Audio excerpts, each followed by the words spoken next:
Последняя неделя перед стартом учебного года, и не все успели собрать детей в школу. Дело хлопотное и затратное, которое сильно бьет по семейному бюджету. В администрации Назрани решили помочь малоимущим семьям и детям-сиротам. В руках у гостей новенькие рюкзаки, набитые тетрадками, ручками и карандашами. Первой порадовали Жанетту Евлоеву.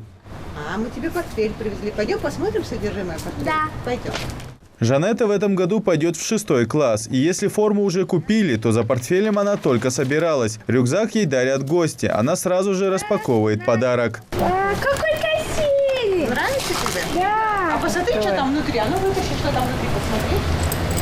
Жанетта сирота. Мама потеряла еще в 4-месячном возрасте, а отец скончался 6 лет назад. Опекуном ребенка является бабушка. Живут на ее пенсию и пособие по уходу. В среднем, как делится Лида Мальсагова, собрать полностью девочку в школу обходится до 10 тысяч рублей. Это школьная форма, обувь, канцелярские принадлежности. Мы лично благодарны за подарок. Да! Жанетта как радуется.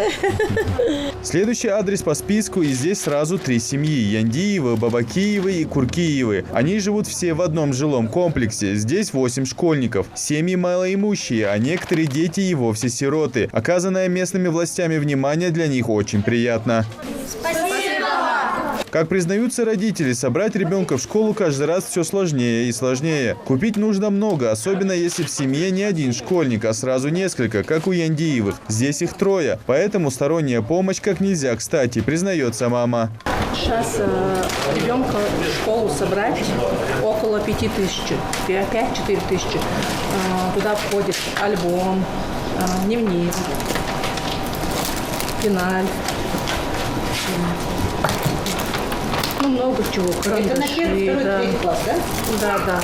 Акция «Собери ребенка в школу» проходит по поручению главы региона Махмуда Али Калиматова. Помочь стараются в первую очередь тем, кто больше всех нуждается в поддержке – сиротам, полусиротам, детям из малоимущих семей или больным малышам. Список школьников Назрани, кому необходима помощь в подготовке к учебному году, заранее составлен администрациями городских округов. Портфели со школьными принадлежностями получат более 500 детей. Идрис Ижиев, Адам Гулоев, Магомед Даскиев. Новости 24.